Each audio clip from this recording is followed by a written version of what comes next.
안녕하세요. 저는 30 초반의 여자 최지연이라고 합니다. 지금은 친정엄마 그리고 눈에 넣어도 아프지 않을 저희 아이 그리고 남동생 이렇게 넷이서 살고 있습니다.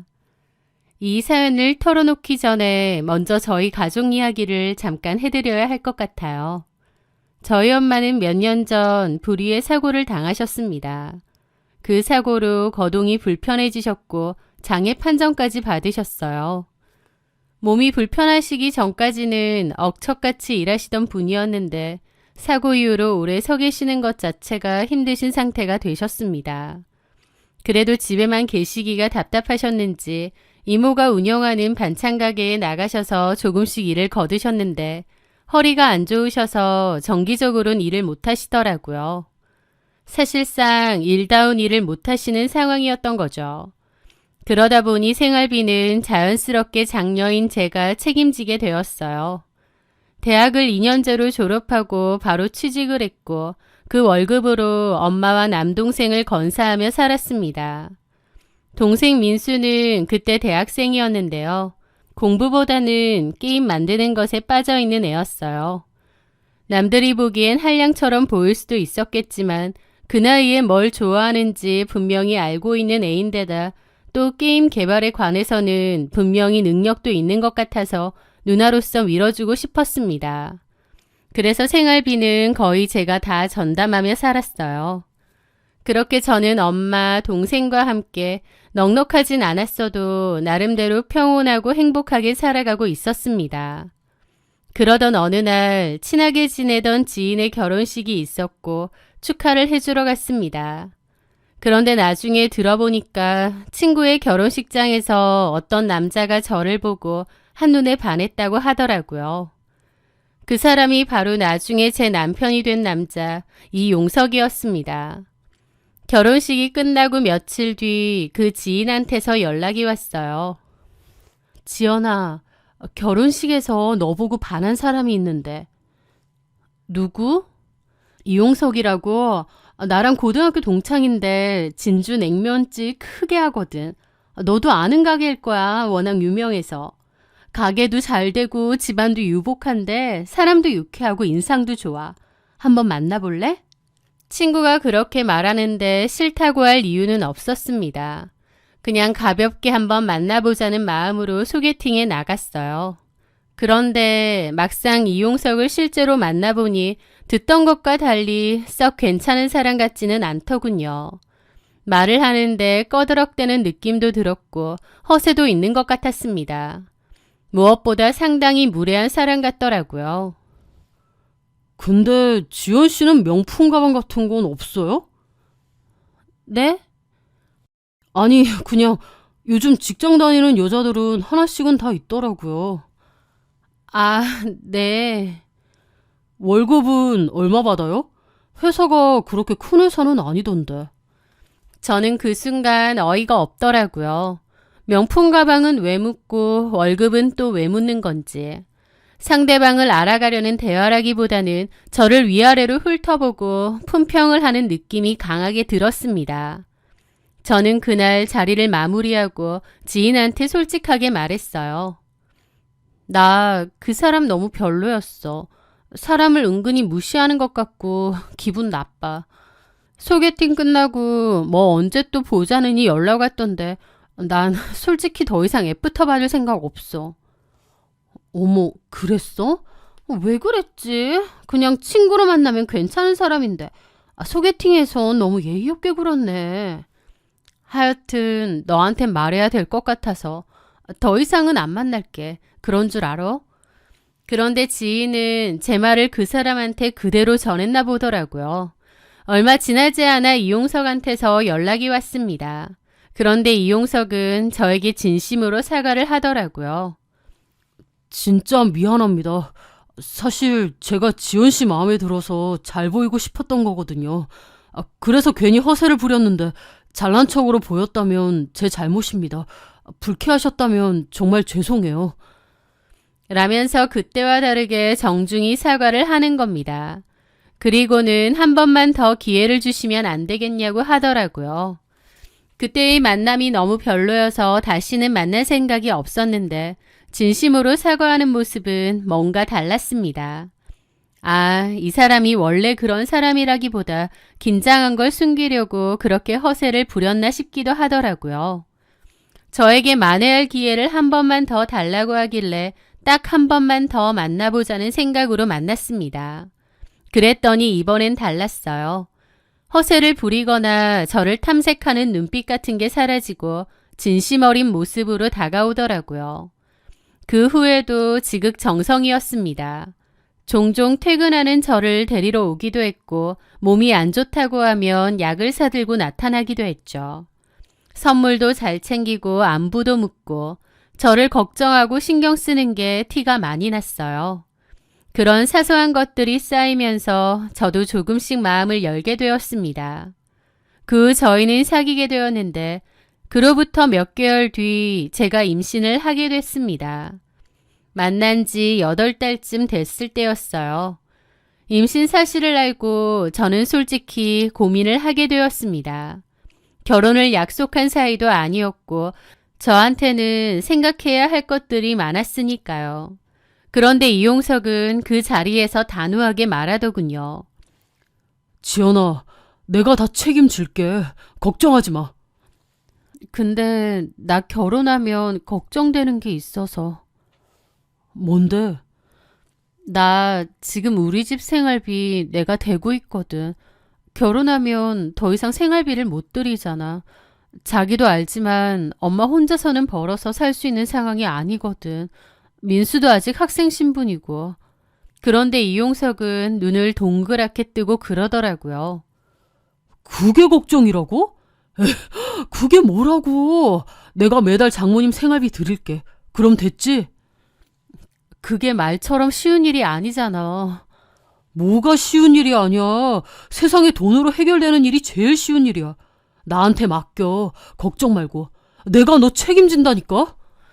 그러면서 큰 소리를 탕탕 치는 거예요.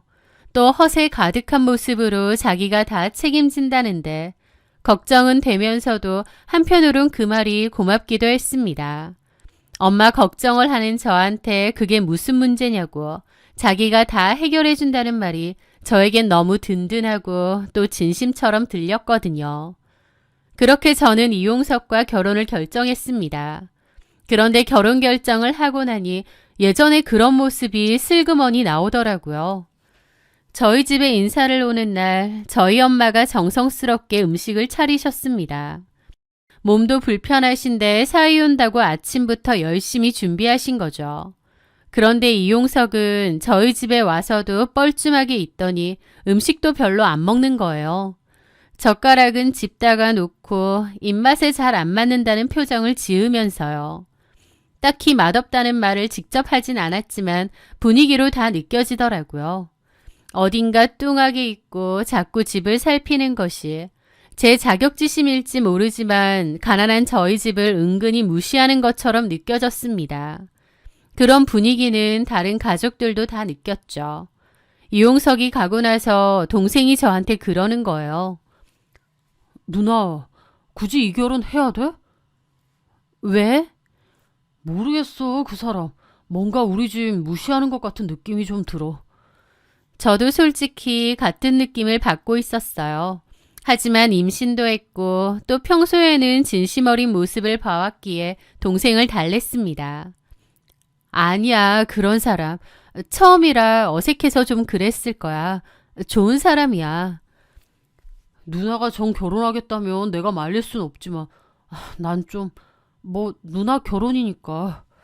지금 생각하면 그때 동생 말에 더 귀 기울였어야 했는데 저도 그때는 그냥 모르는 척 남편을 믿고 싶었던 것 같습니다.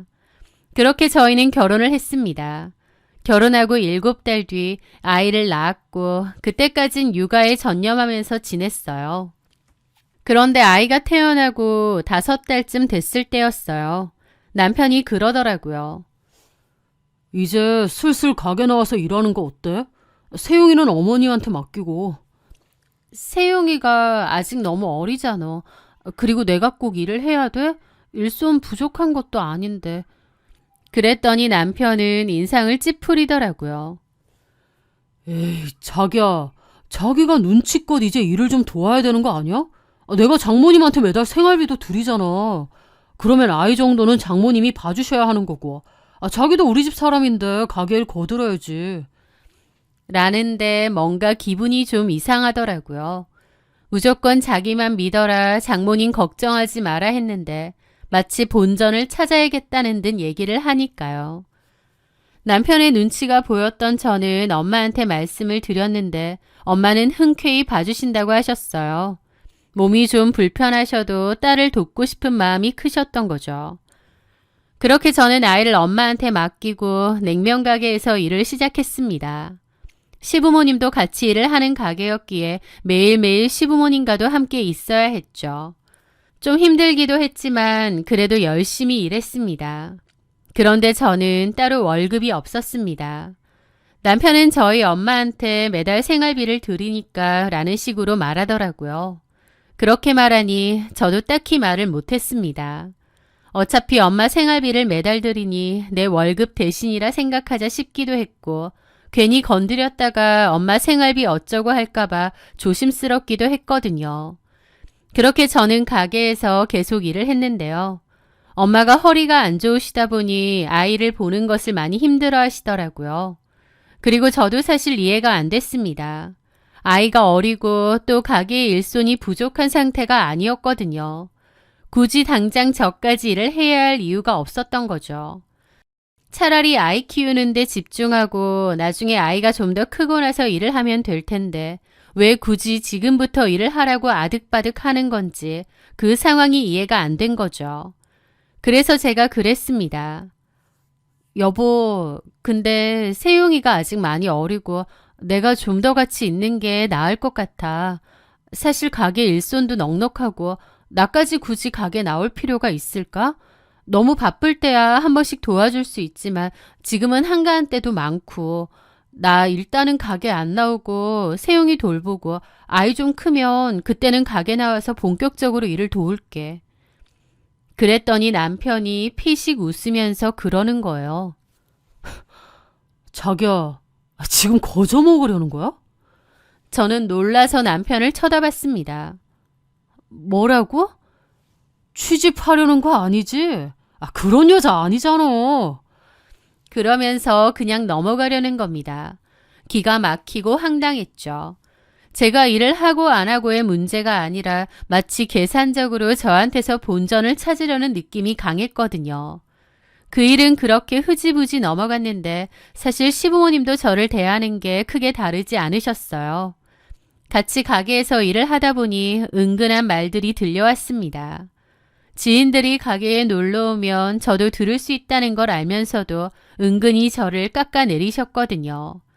아들 결혼을 너무 하향으로 했다느니, 집안 형편이 너무 차이 난다느니, 그런 말들이 들려도 모른 척하면서 마음이 많이 상했습니다. 저희 집 사정 다 알고 시작한 거고 이렇게 대놓고 무시를 당해야 하나 싶었거든요. 그리고 제 동생 민수에 대해서도 남편은 한심해하고 은근히 무시도 했습니다.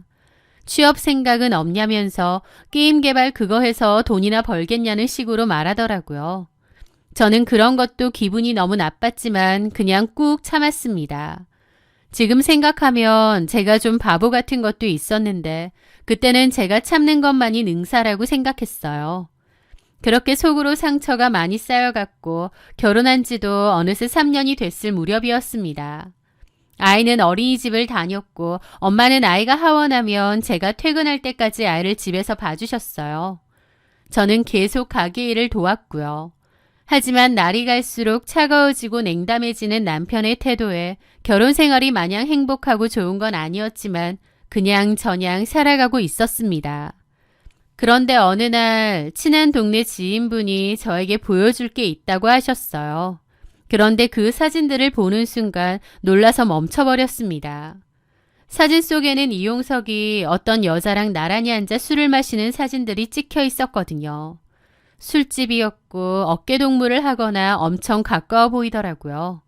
이게 뭐냐고 하니 그 지인이 친구랑 술집에 갔다가 제 남편을 봤다는 거예요. 그래서 놀라서 찍었다는 겁니다. 저는 그날 밤 이용석이 잠든 사이 핸드폰을 열어봤습니다. 오윤지. 저는 그 이름을 눌러보았습니다. 그리고 눈으로 직접 확인하게 되었습니다. 남편이 바람을 핀다는 것을요. 그런데 남편의 외도보다 더 제 가슴을 후벼 판 건 따로 있었습니다. 두 사람의 대화에서 제 얘기를 하더라고요.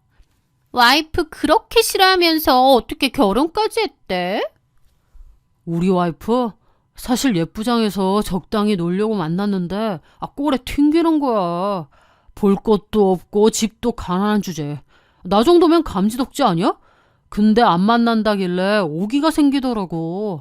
그 후에 작정하고 착한 척하면서 꼬셨는데 애가 덜컥 생겼어. 어머, 그래서 책임진 거야? 헉, 오빠 생각보다 너무 착하다.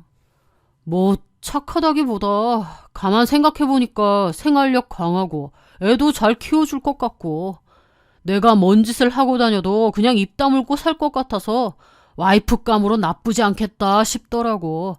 그래서 결혼했지. 원래 결혼은 그런 여자랑 하는 거거든. 식모 같은 애. 연애는 너같이 예쁜 애랑 하는 거고. 저는 핸드폰을 내려놓지 못한 채 그 문장을 몇 번이나 다시 읽었습니다. 남편에게 저는 사랑하는 아내가 아니라 공짜 식모이자 자기 마음대로 휘두르기 좋은 만만한 여자일 뿐이었다는 걸 그제야 알게 되었습니다. 저는 머릿속에서 이혼이라는 단어를 떠올렸어요. 하지만 냉정하게 생각해보면 현실은 냉혹했습니다. 결혼 기간이 짧아 재산 분할도 얼마 안 될 테고 제가 회사까지 그만두고 직장이 없는 상태인데 당장 아이를 데리고 나가서 어떻게 살겠나요? 아니, 그 전에 제 경제력을 핑계로 남편이 양육권을 양보할 것 같지도 않았죠. 저희 친정엄마는 건강도 안 좋으신데 제가 짐이 될 것 같았고요. 그러다 보니 그냥 모르는 척 참고 살아야 할까? 아이를 위해서라도 견뎌야 하나 싶더라고요. 남편이 말했던 친정에 돈도 없고 도와줄 여력도 없어서 참고 살 여자다라고 했던 그 말이 진짜 현실 같아서 분노와 무력감을 느끼기도 했습니다. 다음 날 저는 퉁퉁 부은 눈으로 친정에 갔습니다. 그런데 한동안 너무 바빠서 얼굴 보기도 힘들었던 동생이 오랜만에 쉰다고 집에 있었어요. 제 얼굴을 보자마자 무슨 일이 있음을 직감했는지 방으로 불러 묻더라고요. 저는 참았던 눈물을 터뜨리며 남편의 외도와 그가 했던 말들을 다 털어놓았습니다. 동생도 화가 머리 끝까지 났죠. 뭐라고? 뭐 그런 인간이 다 있어. 내가 매형이라고 부른 것도 아깝다. 누나, 당장 이혼해. 그런 인간이랑 더 살 필요 없어. 나도 그러고 싶어. 근데 당장 돈이 없잖아. 직장도 없고 엄마 병원비에 생활비도 그렇고 어떻게 감당하니? 제 말에 동생이 제 손을 꼭 잡으며 진지한 표정으로 말했습니다. 누나, 그런 거라면 걱정 마. 조만간 얘기하려고 했는데 이번에 우리 회사에서 런칭한 모바일 게임 그거 입소문 나서 지금 대박 징조야. 투자 제의도 엄청 들어오고. 정말? 그래. 누나랑 엄마? 내가 책임질 수 있어. 그 인간 눈치 볼 필요도 없다고. 누나가 그동안 고생했으니까 앞으로는 내가 누나랑 엄마 책임질게. 동생의 성공 소식에 한 줄기 빛이 보이는 것 같았습니다. 하지만 동생에게만 전적으로 의지하는 건 미안했고 저도 저 나름대로 돈을 벌어야 했습니다. 그래서 취업에 대한 고민을 하고 있는데 공교롭게 그맘때 엄마가 그러시는 거예요. 엄마는 그동안 이모의 반찬 가게에서 일을 가끔씩 도왔는데 이모가 건강상의 이유로 가게를 아예 그만두려고 한다는 것이었죠. 그런데 거기서 오랫동안 운영하셨기에 단골도 많고 또 자리가 굉장히 좋았습니다. 이모가 안 한다고 하면 받아서 하려는 사람은 많았는데 워낙 아까운 자리라 엄마한테 혹시 소소하게 운영할 생각 없느냐 이모가 물어보셨대요. 싸게 넘긴다고요. 엄마도 건강이 막 좋지는 않아서 거절하려고 했는데 제가 이혼을 고민하다 보니 저에게 얘기를 하시더라고요. 저는 속으로 그래 이거다. 엄마랑 같이 반찬 가게를 운영해보자. 성실함 하나는 자신 있다. 결심이 섰습니다. 동생도 엄마와 제가 운영할 가게 인수 비용과 자리를 잡을 때까지의 생활비를 전폭적으로 지원해주겠다고 약속했고요. 든든한 지원군이 생기자 제 마음에는 단단한 결기가 생겼습니다. 남편은 저희 친정을 무시했고 제가 절대 이혼 못할 거라고 했지만 천만의 말씀이었습니다. 이런 상황에서 저희 친정 식구들은 다 팔걷고 저를 도와주었으니까요. 저는 결심이 서자마자 남편에게 이혼을 통보했습니다. 이용서, 우리 이혼해. 네가 바람피는 거 그리고 나를 어떻게 생각하는지 다 알고 있어. 당신 같은 사람 믿고 결혼한 내가 바보야. 남편은 당황하는 척하더니 이내 본색을 드러내며 비웃음을 지었습니다. 이혼? 아휴, 지연아. 남편하고 틀어졌다고 당장 이혼할 수 있는 것도 그런 여력이 되는 여자라 하는 거야. 돈도 없고 몸 아파서 누워만 있는 니네 엄마, 게임 개발한답시고 백수나 다름없는 네 동생, 너도 직장도 없고. 이혼해서 어쩔 건데? 그냥 손가락 빨고 살려고? 남편은 비아냥거렸고 저는 그 치떨리는 목소리도 놓치지 않고 휴대폰에 몰래 다 녹음했습니다. 저를 얼마나 인간적으로 무시했는지 후에 증명할 증거가 될 테니까요. 저는 더 이상의 대꾸 없이 이혼 서류 놔두고 짐 싸서 친정으로 향했습니다. 당연히 냉면집도 나가지 않았죠. 시부모님이 왜 안 오냐 연락이 오길래 이용석이 바람을 피웠고 우리 친정을 무시했다. 이혼할 거다라고 말씀드렸습니다. 아들이 바람을 피워서 며느리가 상처를 받았든 말든 신경도 안 쓰시더라고요. 그렇게 집을 나와서 친정에서 지낸 저는 이혼을 준비하면서 동시에 이모의 반찬 가게를 넘겨받아 운영을 시작했습니다. 이모와 엄마는 손맛이 거의 비슷한 데다 엄마도 이모 가게에서 일을 종종 도왔기 때문에 찾아주시는 손님들도 맛이 달라졌거나 불편한 점을 못 느끼시더라고요. 오히려 제가 식재료도 더 신경 쓰고 마케팅도 적극적으로 하고 메뉴도 더 늘리고 친절하게 편리하게 이용 가능하게끔 노력을 하니 더 좋아하셨어요. 신규 손님도 많이 늘어났고요. 동생은 제 변호사비도 도와주고 엄마나 제 생활비도 지원해주며 제가 오로지 가게와 아이에게만 집중할 수 있게 도와주었습니다. 그렇게 본격적인 이혼과 상간소송이 시작되었습니다. 남편은 제가 경제력이 없다는 점을 물고 늘어지며 양육권을 뺏으려 들었어요. 저희 아이에 대한 애정보다는 저한테 그 무엇도 주고 싶지 않아서 그런 것 같았죠. 하지만 저는 운영 중인 반찬 가게의 매출 장부를 제시하면서 경제력이 있다고 주장했고 또 남편의 외도 및 언어폭력 증거들을 법원에 제출했습니다. 그 작은 반찬 가게로 퍽이나 잘 먹고 잘 살겠다. 법정 복도에서 마주칠 때마다 그는 제게 폭언을 퍼부었습니다. 하지만 저는 더 이상 흔들리지 않았습니다. 오히려 그가 비웃을수록 제 의지는 더 강해지더라고요. 결국 반년 정도의 긴 싸움 끝에 저는 승소했습니다. 남편과 상간녀로부터 위자료를 받아냈고 양육권 역시 완벽하게 가져왔습니다. 이혼 도장을 찍고 나오는 길 남편은 끝까지 저주를 퍼붓더군요. 얼마나 잘 사는지 두고 보자. 진짜 허름하고 궁색해서 못 봐주겠네. 하지만 그 말을 뱉은 남편은 몰랐을 겁니다. 사람 인생 어떻게 될지 모른다는 걸, 그리고 하늘은 결코 악한 자의 편이 아니라는 것을요. 저는 이혼 후에 더 반찬가게 운영에 온 힘을 다 쏟았고 제 정성이 통했는지 이모가 운영할 때보다 더 많이 알려졌습니다. 특히 지역 맘카페에서 믿고 먹는 반찬 맛집으로 소문도 나고요. 반찬이 없어서 못 팔 정도로 번창했습니다. 몸은 고대도 너무 뿌듯하고 행복하더라고요. 그런데 그맘때 전 남편 이용석의 충격적인 소식은 예상치 못한 곳에서 들려오기 시작했습니다. 바로 지역 뉴스였죠. 지역에서 나름 유명하던 남편의 냉면집에서 식사한 단체 손님들이 집단 식중독 증세를 보여 응급실로 실려갔다는 겁니다. 그런데 그중 안타깝게도 기저질환이 있던 노인 한 분이 합병증으로 사망했다는 보도였죠. 보건당국에서 긴급 위생점검을 나간 결과 주방 곳곳에서 식중독균이 검출되었고 유통기한이 한참 지난 식재료들도 무더기로 발견되었다고 합니다. 제가 전에 냉면집 일할 때도 문제가 있었습니다. 유통기한 지난 식재료를 쓴다던가 하는 문제요. 그래서 제가 남편에게 그렇게 하다가 큰일 난다고 몇 번 말을 했지만 남편은 원가 절감이 최고다라며 그냥 네 일이나 하라는 식으로 말했고요. 제 딴에는 남편이 그러든 말든 오래된 식재료를 정리하고 위생에 철저히 신경을 썼는데 저 나가고 나선 역시나 개판이었나 보더라고요. 결국 이 사달이 난 거죠. 더 큰 문제는 남편의 대응 방식이었습니다.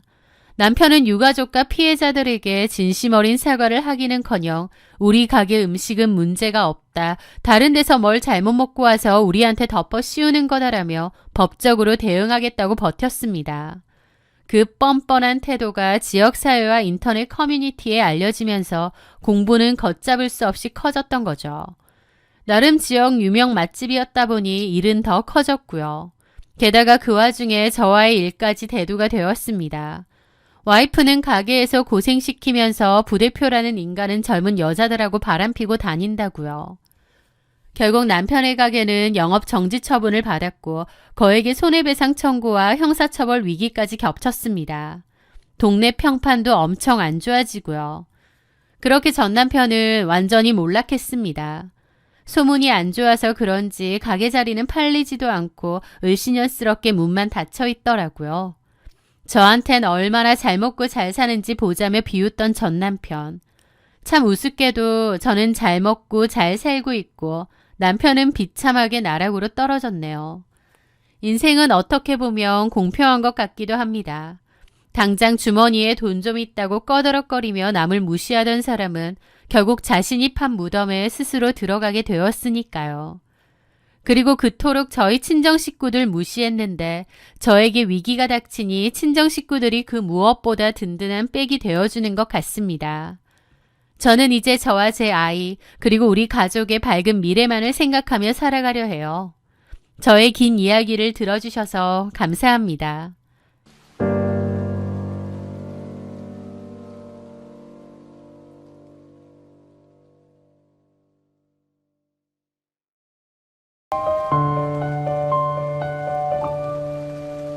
안녕하세요. 저는 프리랜서로 패키지 디자인 일을 하며 평범한 일상을 살아가는 30 초반의 여자입니다.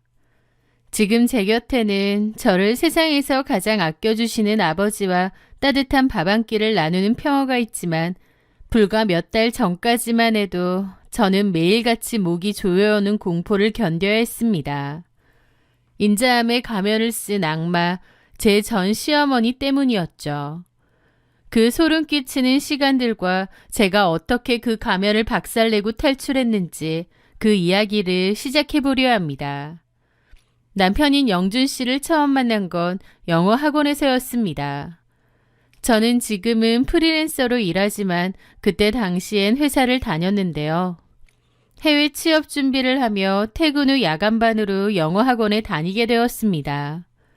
영준 씨는 수익 관련 개인 사업을 한다고 했는데 사업가답지 않게 늘 겸손하고 자기 개발에 누구보다 진심인 사람이었죠.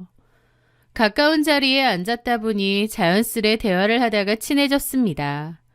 서로에게 호감이 있었고 성격이나 성향도 꽤 비슷한 편 같았어요. 그렇게 친해지다가 나중에 학원 밖에서도 만나게 되고 연락도 주고받고 결국 연인 사이로 발전하게 되었죠. 남친이 된 영준 씨는 유독 어머니에 대한 마음이 컸습니다.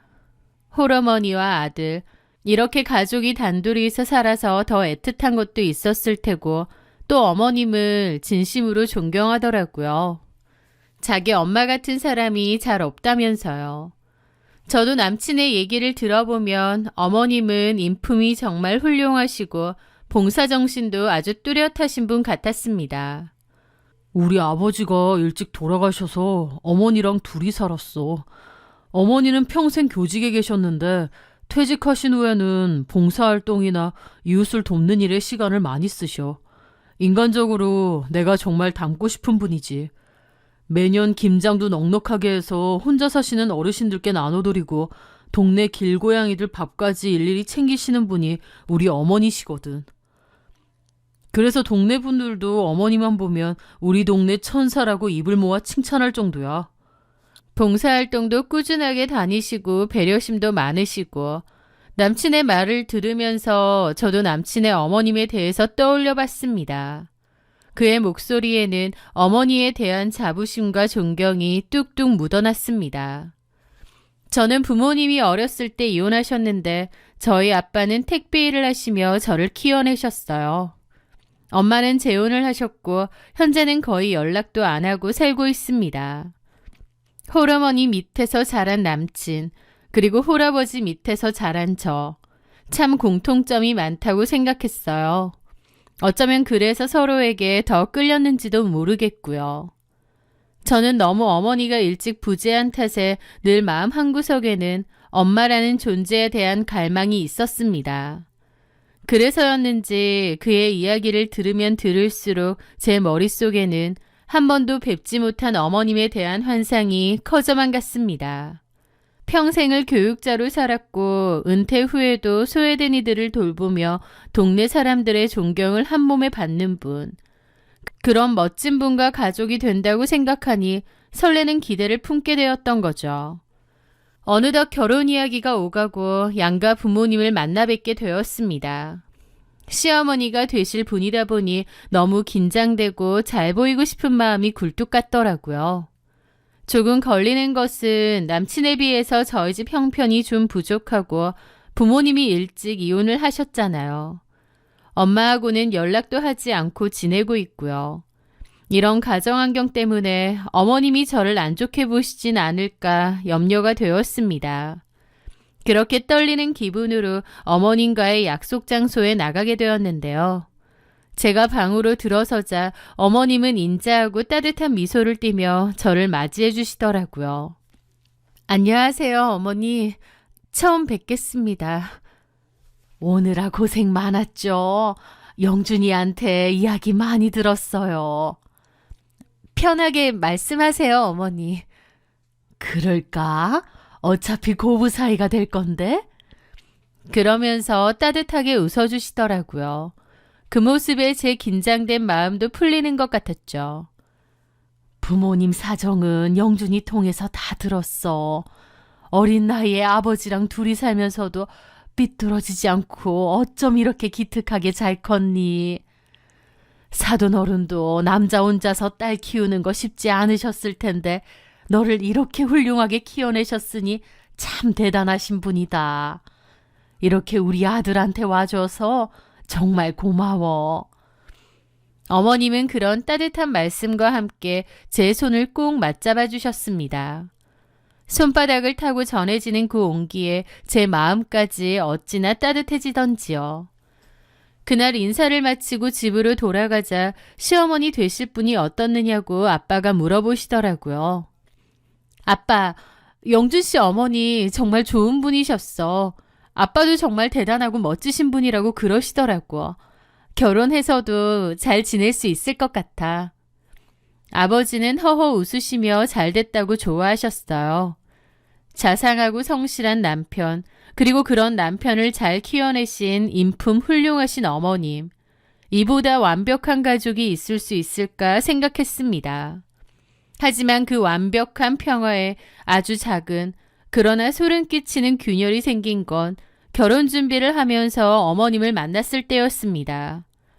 제가 엄마가 안 계시다 보니 어머님이 혼수가전을 같이 봐주신다고 했어요.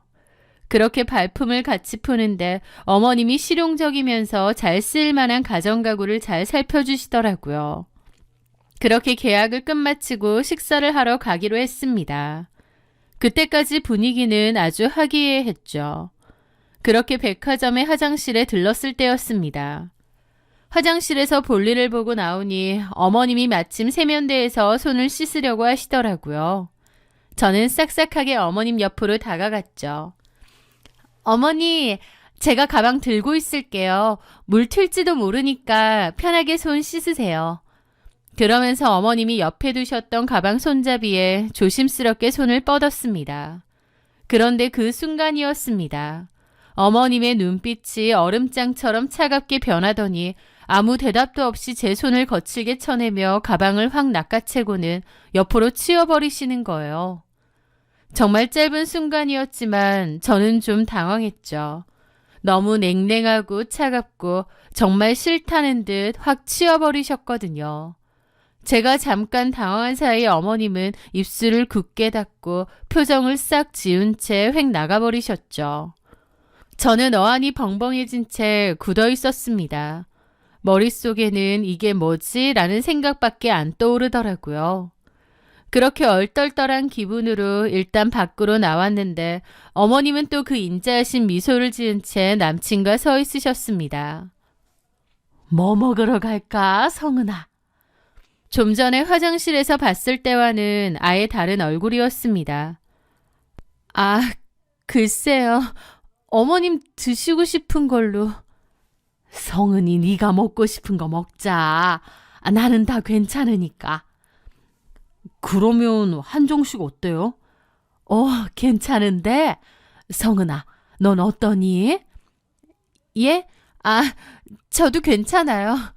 그렇게 어머님이 제 팔짱까지 끼시는 거예요. 너무 다른 모습을 보며 저는 오히려 화장실에서의 일이 꿈처럼 느껴졌습니다. 식사 후 어머님을 모셔다 드리고 집으로 돌아가는데 그때까지도 저는 그 냉랭했던 어머님의 표정이 잊히지가 않았죠. 그런데 남친이 묻더라고요. 어디 몸이라도 안 좋아? 아까 밥 먹으러 갈 때부터 표정이 좀 어둡네. 아니야.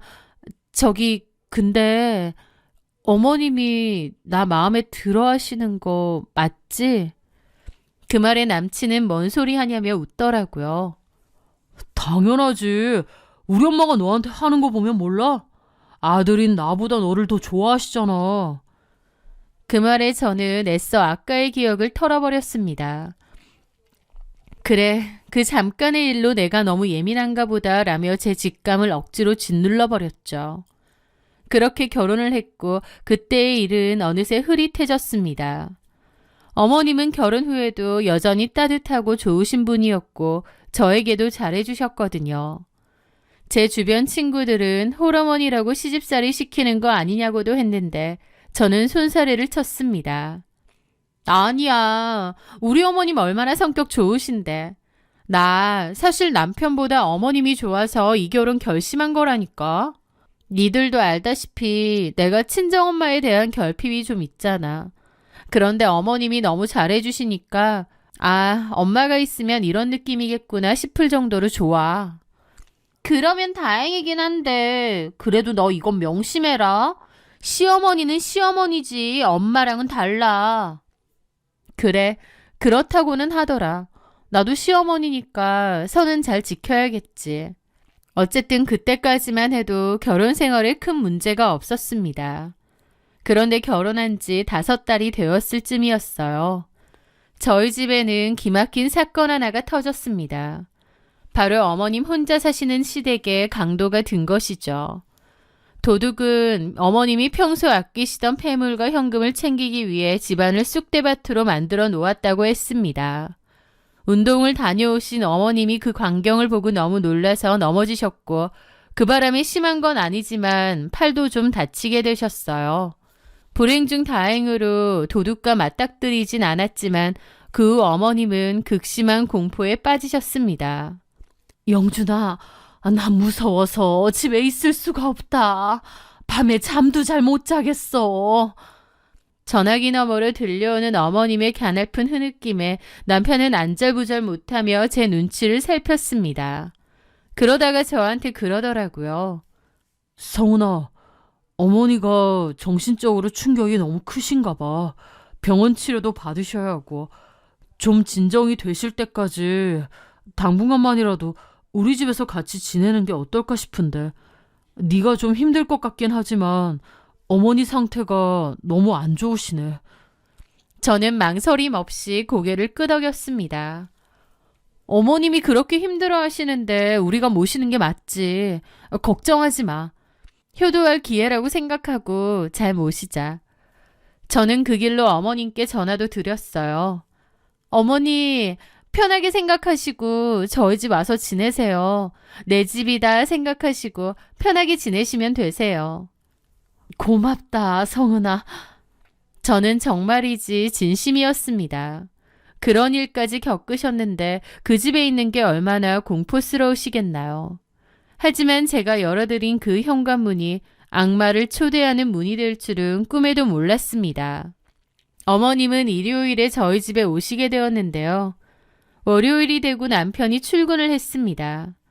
저는 결혼과 동시에 회사를 그만두고 집에서 프리랜서로 일을 하고 있었을 때였어요.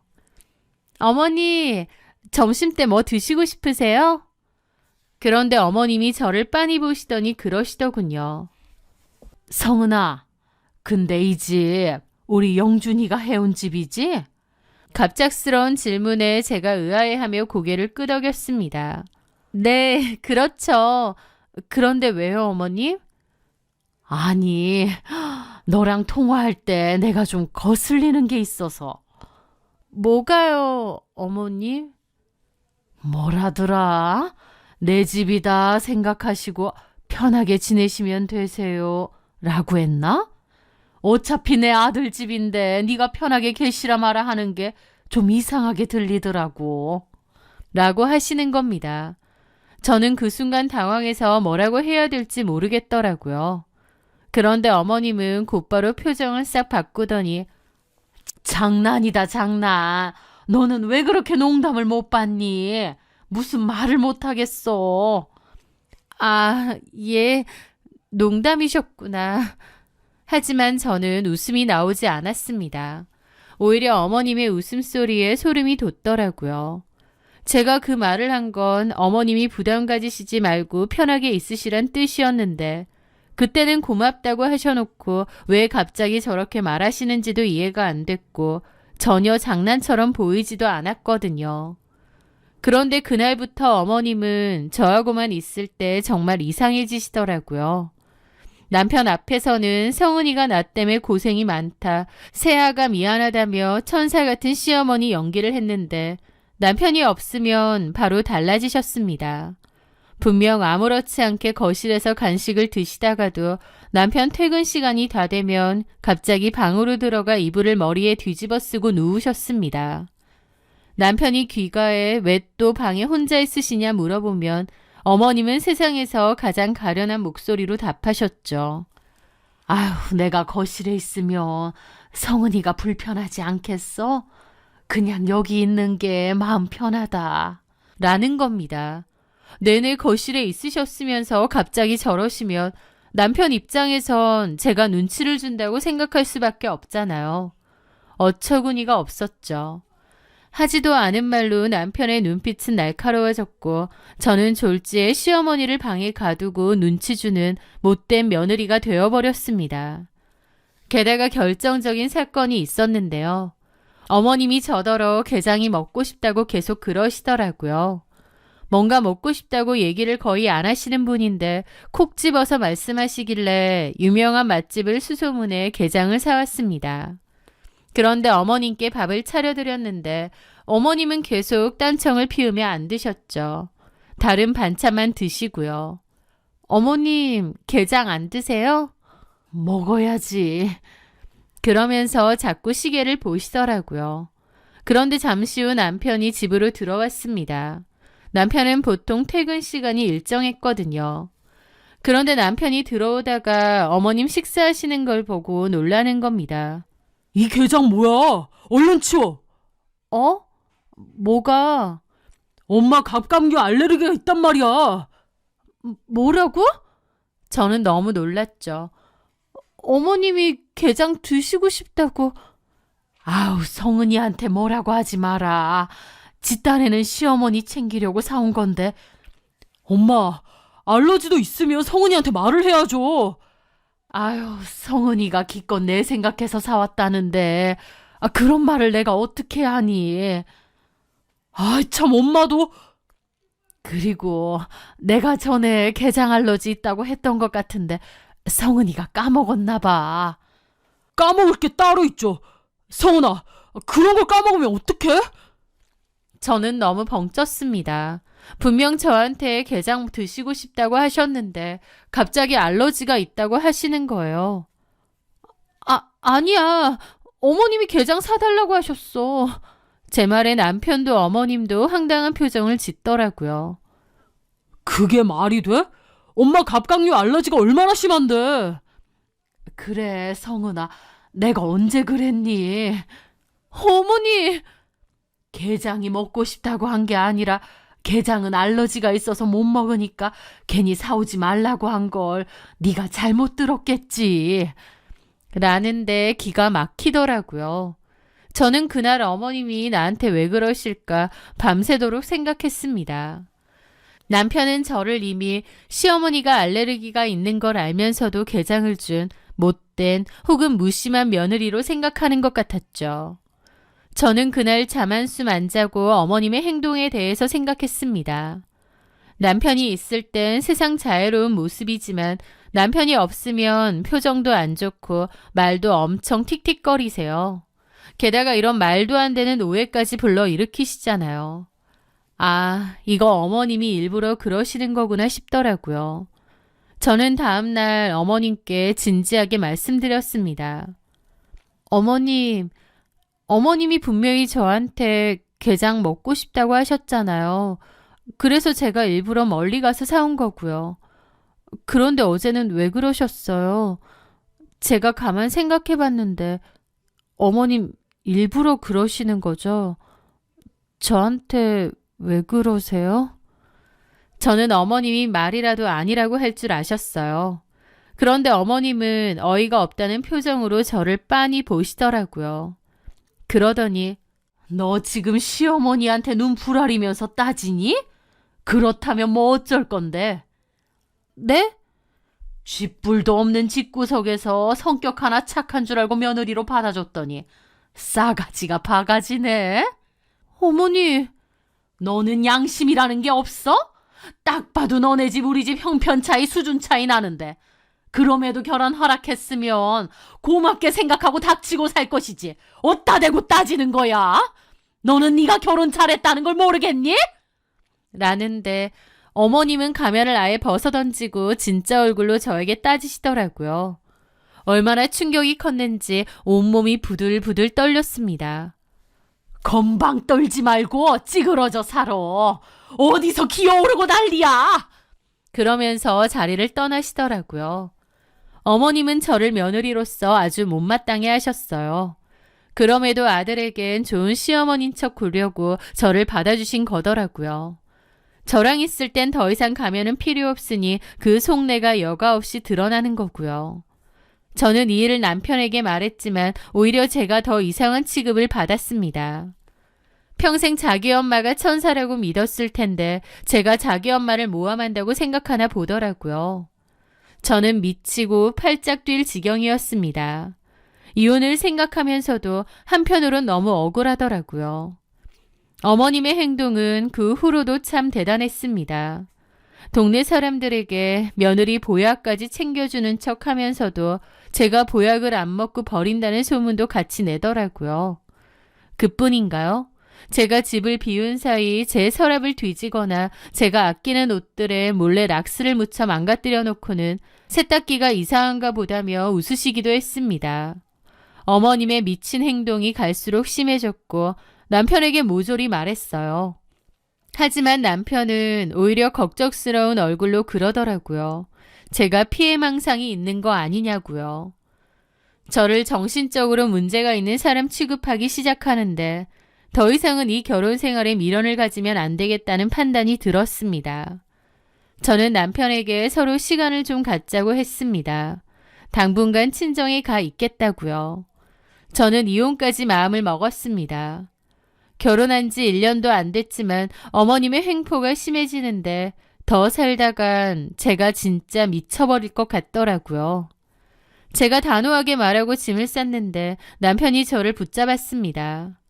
어머님과 제 사이에 부딪힘이 좀 있는 것 같다면서 일단 이번 달까지만 어머님이 집에 계셨다가 다시 시댁으로 돌아가시는 걸로 하자면서 저보고 나가지 말라고 잡더라고요. 사실 이번 달이라고 해봤자 일주일 고작 남았습니다. 저도 이대로 돌아가면 아빠도 너무 걱정하실 것 같고 또 그때까지도 남편을 많이 좋아했기에 이혼까지 가고 싶진 않았어요. 저희 부모님이 이혼을 하셨기에 저도 최대한 이혼은 안 하고 싶은 마음도 있었거든요. 남편이 어쨌든 중재를 했고 어머님은 이번 달만 지나면 집으로 돌아가신다고 했으니 괜찮지 않을까 생각했습니다. 남은 시간 동안 그냥 모르는 척 지내겠다고 마음먹었죠. 저는 완전히 마음의 문을 닫았는데요. 그런데 어머님은 또 저에게 엄청 잘해주시더라고요. 자기가 그동안 미안했다느니 아들 하나밖에 없어서 애정이 너무 컸는데 며느리가 들어오니 심통이 난 것 같다느니 진심으로 저에게 사과를 하시는 거예요. 그 모습이 정말 진심 같으셨기에 저도 또 넘어가게 되었습니다. 그런데 며칠 뒤였습니다. 어머님은 갑자기 특정 맛집의 냉면이 드시고 싶다며 저를 안방으로 부르시는 거예요. 같이 먹자면서요. 어머님이 진심으로 사과도 하셨고 또 저도 어머님과 척지고 살고 싶지는 않았어요. 그래서 어머님 드시고 싶다는 냉면을 시키려 했는데 거리가 좀 있어서 배달이 안 되더라고요. 그래서 저는 좋은 마음으로 제가 사온다고 했습니다. 그렇게 냉면을 포장을 했는데 오는 길에 하필 제 앞쪽에서 접촉사고가 났어요. 길이 꽉 막히는 통에 예정된 시간보다 15분 정도 더 지체가 되었습니다. 그래도 면 따로 육수 따로니까 상관없겠지 생각하며 그렇게 냉면을 챙겨 들고 집으로 들어갔죠. 어머니, 좀 늦었죠? 앞에서 접촉사고가 나서. 어머님은 아무 말도 않고 식탁에 앉아 계시더라고요. 분위기가 또 달라졌기에 괜히 긴장이 되고 눈치가 보였습니다. 저는 그릇에다가 면과 육수를 담아서 어머님 앞에 놓아드렸어요. 어머니, 풀어서 어서 드셔보세요. 저는 옷 좀 갈아입고 나올게요. 그렇게 자리를 뜨려는 순간이었습니다. 갑자기 무언가가 제 머리로 날아왔어요. 퍽 하고 소리까지 나고요. 머리 한쪽이 축축하고 서늘해지는데 이게 뭔가 싶더라고요. 바닥을 보니 냉면사리 덩어리가 떨어져 있는 거예요. 어머님이 저한테 냉면을 집어 던지신 겁니다. 저는 너무 기막힌 상황에 어리빠져 어머님을 돌아봤어요. 다 떡져가지고 너 같으면 그걸 먹을 수 있겠니? 너 일부러 이렇게 왔지? 네? 일부러 이따위로 해놓고 늦게 온 거 내가 모를 줄 알아? 이 음흉한 년! 그 순간 저도 눈이 돌더라고요. 어머니, 진짜 왜 이러세요? 어머님 냉면 드시고 싶다 해서 20분 거리에 있는 가게까지 가서 해왔어요. 오는 길에 접촉사고 나서 한참 갇혀있다가 왔고요. 근데 저한테 이걸 던지신 거예요? 그렇게 귀한 거면 너나 처먹으세요. 어머니, 진짜 저한테 왜 이러세요? 왜 이러냐고? 네가 내 아들 꼬셔서 나를 이 집에서 내보내려고 했잖아. 내가 말했지. 이 집 네 집 아니라고. 내 아들 집이라고. 어디 집까짓게 감히 분수에 맞게 행동해. 볼 거 하나 없는 년 성격 하나 착한 줄 알고 며느리 삼았더니 이간질이나 하고. 너 내가 머리 다 뽑아버리려다 참았어, 알아? 악을 쓰며 소리를 지르는 어머님의 모습은 그야말로 광기 그 자체였습니다. 너무 기막힌 상황이었습니다. 그런데요, 저는 오히려 속에서 이상한 환희 같은 게 느껴지더라고요. 어머님의 그 과면이 완전히 벗어지는 그 순간을 기다렸거든요. 저는 어머님이 지켜보는 눈앞에서 한마디 대꾸도 없이 바닥에 흩어진 면발을 주워 싱크대에 버렸습니다. 그리고 방문을 걸어 잠궜어요. 짐을 일단 싸고 몇 시간 동안 꼼짝없이 있었습니다. 그런데 퇴근한 남편에게 어머님은 다시 한번 소름 끼치는 명연기를 펼치시더군요. 자기가 냉면을 먹으려는데 제가 뺏어서 싱크대에 버리고는 입에 담지 못할 욕설을 퍼부었다는 거예요. 남편은 화가 잔뜩 나서 문을 열라고 하더라고요. 저는 문을 열어주었습니다. 저는 머리도 감지 않았기에 제 머리와 옷에 육수와 냉면 면발들이 군데군데 그대로 다 붙어 있었어요. 엄마 냉면을 왜 버린 거야? 내가 버린 거 아니야. 내가 사다 드렸는데 나한테 집어 던지셨어. 이거 보이지? 그게 말이 돼? 엄마가 무슨 냉면을 집어 던져. 너 진짜 왜 그래? 아휴, 내가 그냥 나갈란다. 무슨 소리를 더 들으려고. 아휴. 저는 코웃음을 쳤습니다. 그리고 조용히 핸드폰을 꺼내 영상 하나를 보여주었습니다. 자, 직접 봐. 남편은 어리둥절해하며 폰을 보더라고요.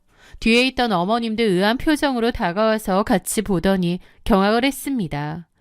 네, 제 폰에는 어머님이 저한테 냉면 집어던지고 욕설 퍼붓는 장면이 고스란히 녹화가 다 되어 있었거든요. 사실 저는 거실과 주방에 홈캠을 설치해 두었습니다. 남편이 이번 달까지만 어머님이 있겠다고 했을 때 몰래 주문해서 설치를 해둔 것이었죠. 남편은 입을 다물지를 못하더라고요. 그렇게 자애롭고 따뜻한 분이 어쩌고 했는데 그 화면 속에는 며느리에게 냉면을 집어던지고 짐승처럼 소리를 지르며 악을 쓰는 괴물만이 선명하게 찍혀 있었으니까요. 남편은 영상을 보는 동안 돌상처럼 굳어 아무 말도 하지 못했습니다. 어머님도 아무 말도 못하고 어버버 하시더라고요. 저는 남편을 기다리는 동안 쌌던 짐을 조용히 챙겼습니다. 그리고 남편 손에 들고 있던 제 폰을 빼앗아 들었어요. 우리는 이혼이야. 너네 엄마 상대로 위자료랑 폭행, 폭언 고소할 거야. 저는 그 말을 끝으로 가방을 챙겨 나갔습니다. 남편은 그 후 저희 친정집 근처로 찾아왔어요. 엄마가 그런 분인 줄은 꿈에도 몰랐다며 제 영상을 보고 꿈인 줄 알았다더군요. 제가 말도 안 되는 소리를 하는 줄 알았는데 자기 엄마의 진짜 실체를 알게 되고 꽤나 충격을 받았던 거죠. 그런데 남편의 말이 더 충격이었습니다.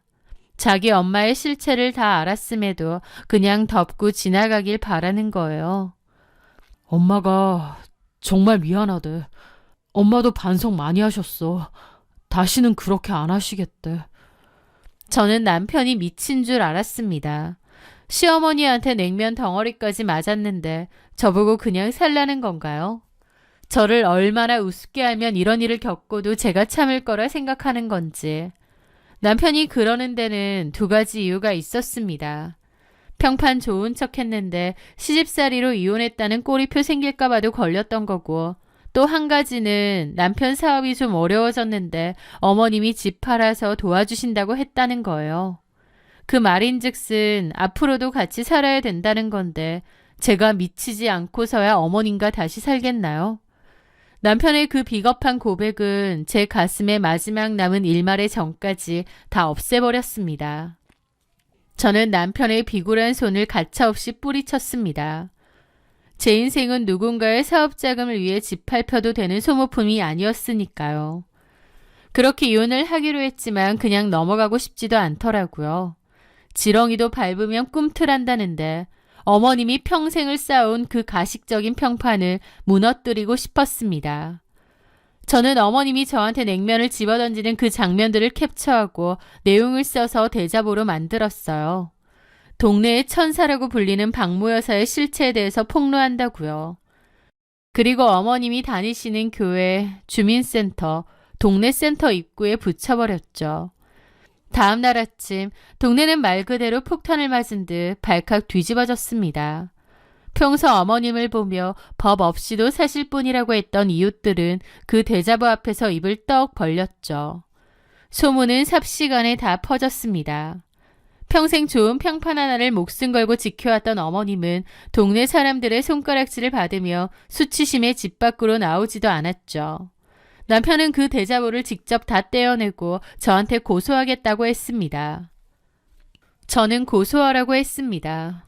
그 정도도 염두에 두지 않고 한 일이겠냐고요. 그런데 남편은 결국 고소는 하지 않았더라고요.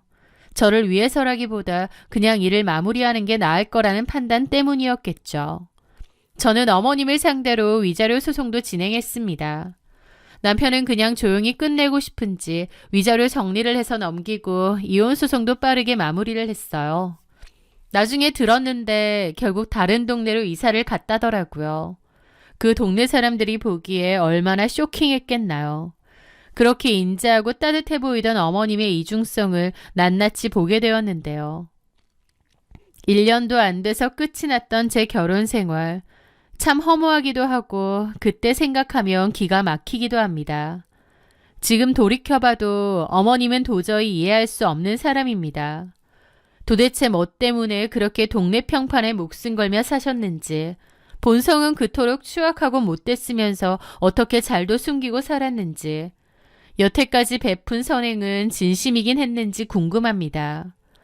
제가 마음에 안 들면 차라리 반대라도 하시던지 아들한테 좋은 어머니처럼 보이고 싶어서 찬성해놓고 뒤에선 악랄하게 저를 괴롭히고 제가 살면서 만난 사람 중에 가장 최악의 사람이 아닌가 싶네요.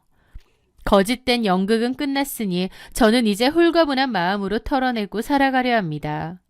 제 사연 들어주셔서 감사합니다.